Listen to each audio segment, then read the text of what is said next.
Mr. Ball, first of all, congratulations. How do you feel tonight? Thank you, Fred. Well, we're feeling great right now. Of course, we just come off a long campaign. And I guess when I reflect on the campaign tonight, I think of some candidates that were not successful. Immediately, I think that's where I go first. But overall, this was a big success and a major success for the Liberal Party of the province. And right now we look forward to implementing our commitments that we've made in our election platform and just working closer with Ottawa. I think this is important on the minds of people of Newfoundland and Labrador right now. But right now it's just really sinking in, and tomorrow we will be back in St. John's and the work will begin. Were you surprised that candidates like Paul Antle didn't win tonight? He almost won the leadership of the party. Yeah, we had a number of great candidates that did not get through tonight, but they will play a role. I know people like Paul and others have been around the party for a long time, and as I said, we've rebuilt the party and using people in an unelected fashion and some of those who have been elected. So there's room for all of this within the party, and I can assure you that there will be room for those that were not successful tonight. And from what I know of those individuals, they will want to stay involved in shaping the future of Newfoundland and Labrador. The other day you said one of the first things you're going to do, I think I saw you on Saturday, was write a letter about the HST. Yeah, that's for sure. This is a commitment, and I understand the January 1st deadline is looming at right now. But we've checked on the process and see how this would all unfold. Well, this will be one of the first questions that I'll be asking tomorrow. I understand that it's not that complicated, and it's something that can be done rather quickly.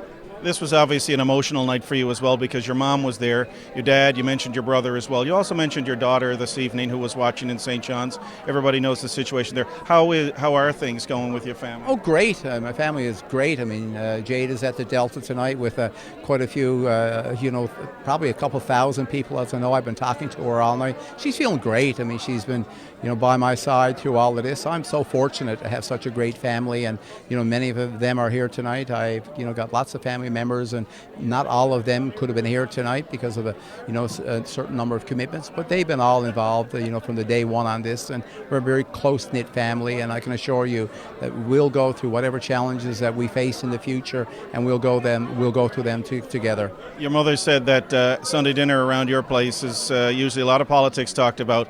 You may be the premier, but she told me she's still the boss.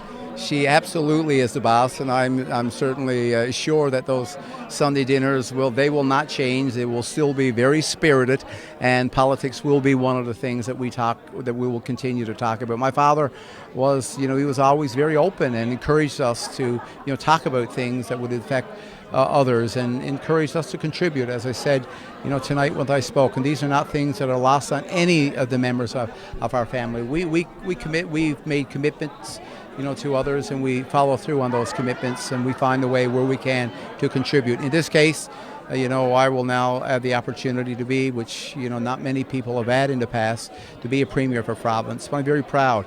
The fact that a young guy that grew up without any silver spoons and grew up, playing on some side roads in Deer Lake, and that person now has an opportunity to become the premier of the province. I think that is good news and inspiring for all those individuals that would like to have that opportunity in the near future. Any idea when you'll be sworn in?